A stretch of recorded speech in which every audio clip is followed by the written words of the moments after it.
I'm Shay, and welcome to the Shay Era. In this series, we're talking about my creative recovery journey through The Artist's Way by Julia Cameron. Last week, we talked about recovering a sense of abundance. This week, we're talking about recovering a sense of connection.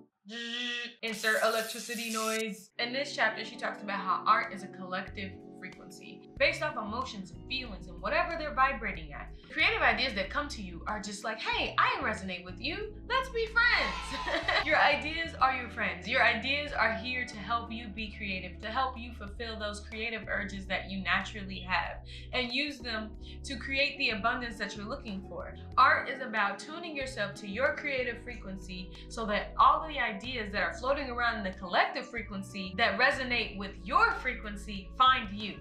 Does that make sense? We're the orchestra, the universe is the conductor, and we're all just a symphony of stars. You can create whatever it is that you put your mind to. It can always become tangible. It's just all about what you're willing to do to make that happen. That's when synchronicity comes into play. That's when things just start to fall into place. That's where the perfect idea comes for the perfect situation, where you're creating something that you didn't know that you were gonna need 3 months down the road because this opportunity is waiting for this specific art piece or this specific song or this specific dance. You have to do things when you feel the urge to do them because there's a reason why it's coming to you. There's a reason why it's coming to you at that time, because you have to do the work, and it may take however long it may take. But when you are receiving certain ideas at that certain time, it's because you're aligned with the frequency of which comes from that idea. And when you understand your purpose and your intention behind things, that makes the ideas that come to you a lot more potent because it knows what it is that you're trying to create. So the universe puts it in front of you so that you can create it and create that reality that you're looking for. Align yourself with what it is that you're trying to do, and it will just start to come to you. It will just start to align your life to match whatever it is, that lifestyle that you're trying to create. The opportunities, the people, whatever you need will start to make its way to you once you decide what it is that you're trying to do. The universe can't send it to you if it doesn't even know what you want. Now you have all these random things around and you're like, I don't know what I'm gonna do with this. Right, because you don't need it. All you need to do is focus on the things that are aligned with your goals and your intentions and your purpose, and that's how you move fast. That's how you create the reality that you desire. Figure out what you want and then surround yourself with things that match the frequency of what you want. What does it look like? Who do you look like? Who do the people that do what you do look like? Follow those people. Put yourself in those environments. Try new things. Go try that new class. Go meet them people. Go join that club. Go put yourself in situations to manifest the life that you want. It's out there. We just have to tune ourselves so that it can find us. Another thing that she talks about is perfectionism. Perfectionism is the refusal to let yourself move ahead. An obsessive, debilitating, closed loop system that causes detailed distraction. Okay, so perfectionist is always like, how can I make this better? This can definitely be better. No, I don't like that. That shouldn't be like this. No, let's make it this way. No, let's make this idea. Oh, let me change that. Hold on, wait. Move it over just a little inch. Stop. Let it be what it is. Even though we have a vision of how something should look, most of the time it doesn't ever be how we think it should look. That's why it's important for us to follow the flow of the idea. Follow the intuitive guidance that you're getting of how that brush stroke should go, how that angle should look.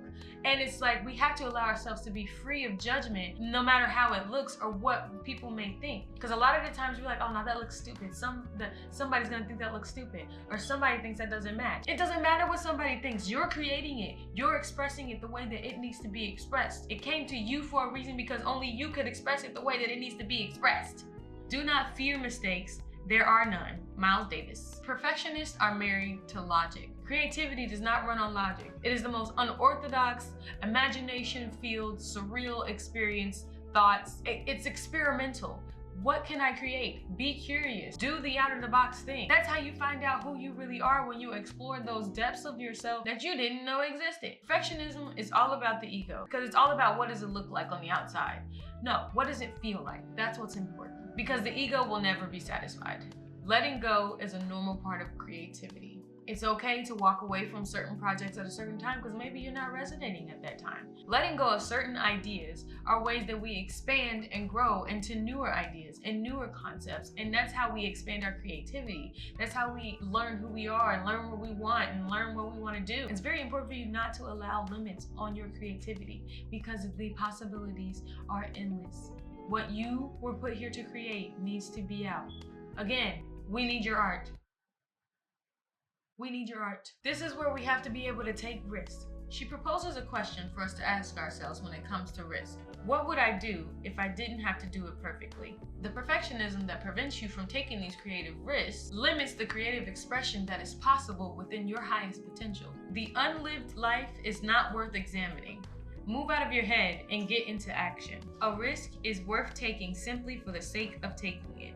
We have to stop making excuses as to why we can't do things. A lot of the times, we're the only thing that's in our way. And it's because of the fear of the risk that comes from being this creative expressive in the way that you're not used to. You have to step out of that comfort zone in order to explore the depths of all these different things that are possible. Anything worth doing is worth doing poorly.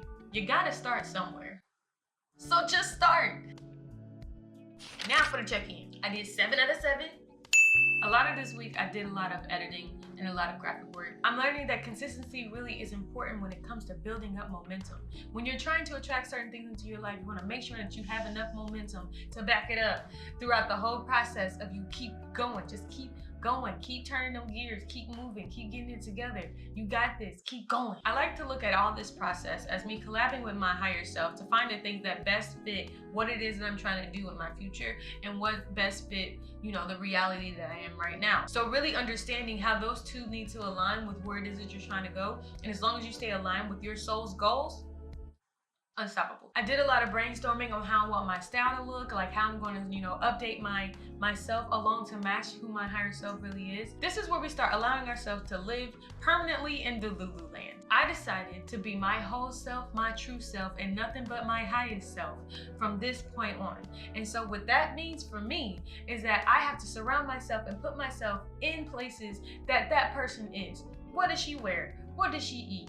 What does she do on a regular basis? What are her habits? What are her thoughts? What are her beliefs? What are her values? All of those things. All of those things are important. A lot of times we set our sights on becoming somebody that we don't even know who they are. This is where, again, you start to explore and learn things about yourself. Like, who do you really want to be? Why do you want to be that person? What kind of things does that person do? So now, once you have that list of those things, go do it. Because again, like attracts like. So if you want to become something, put yourself in that place and learn what that person does. Learn what the environment looks like. Learn what needs to change in your reality to match what that reality looks like. So during this week, I did a lot of course correction so that I can realign myself with who it is that I'm trying to be and put myself back in that tunnel vision that I was in when I started this. Taking me back to remembering my why and what my purpose is through this process. One of the things I would like to consider as my artist day, which was listen to a full album and doodle through the whole time. The album that I decided to listen to was Whack World by Tierra Whack. I never really listened to her music fully. I feel like listening to her album would be a good way for me to step into a new realm of creativity that I've never been in before. This is what I ended up doodling. I don't know if you can see it, but this is what came out of me listening to her album, to that Whack World album. Do you see this? This really surprised me. When I just really let myself draw whatever came out. I didn't put any limits. I didn't question any strokes. I just let it do whatever it did. And so this is what came out. Another artist day that I had is that I went to one of our local museums that we have here. It's called the Taft Museum. And it's basically just a museum that's inside the house of William Howard Taft. There were so many different styles of paintings and weldings and different types of glass work and all these different things that I feel like us as a society are not tapped into anymore. And just seeing all the different evolutions of different types of art and culture in so many different creative ways. He had a lot of things from Asian cultures, Greek cultures, Italian cultures, French cultures, all different types of really detailed work that you can tell that they were really tapped into something really creative at that time. My last artist day I would like to consider is I played a video game. Now, I've been wanting to play this game for the longest. And now, I had some time to sit down and play the game, so I was gonna play the game. The game that I played was Deathloop. Okay, this game, it triggers my curiosity in a way that I didn't know existed because it's a constant loop of you having to start over so many times. So it's all about what did you learn the last time you did this and how can you improve? I feel like that pretty much aligns with my life right now. I did allow myself to be more in a creative space this week, and I really do appreciate that. I allow myself to be more relaxed doing this process for right now. I know that I was getting a little overwhelmed with trying to catch up, but then I had to realize Rest is important too. Relaxation is important too. Calmness. Have a certain calmness about this process. It's not about rushing to get it done. It's about allowing yourself to be present, be in the moment, be where you need to be to experience whatever you're put here to experience. So through that process, I can say that my challenges this week were allowing myself to stay creatively focused. Another thing that I struggled with was negative reactions to tense energy. When you're in certain environments and you're around certain individuals that may not be on the same journey that you're on, you have to allow to have those energetic boundaries that keep you focused on the vibration that you're trying to stay at, and allowing yourself to put those energetic boundaries around you so that you don't allow anything that's not aligned with where you're trying to go into your space that throws you off. So I feel like the challenges this week taught me how to put better energetic boundaries and look at it more as removing or not allowing energetic leaks from other people to infiltrate your space, because your space is your space. Even just simply entertaining the small things allows that energy to linger in your space. We gotta stop doing that. I'm gonna start minding my own energy. If you look at energy as budgeting, then you will start to see where you're starting to allow little leaks of energy that's a liability and not an asset. I feel like this week was a lot more intentional and a lot more focused, because I started to put myself back in alignment with the things that I'm trying to do. Where am I trying to get to? What does that look like? Let me get back, let me shift and get back in my lane. Okay, forward. Tunnel vision, nothing else matters. This week, we talked about recovering a sense of connection. Next week, we're talking about recovering a sense of strength. So just remember, stay positive, keep going, and keep the promises you made to yourself. Every step you take is a masterpiece in the making. What's the most inspiring thing you experienced this week? Let me know down in the comments.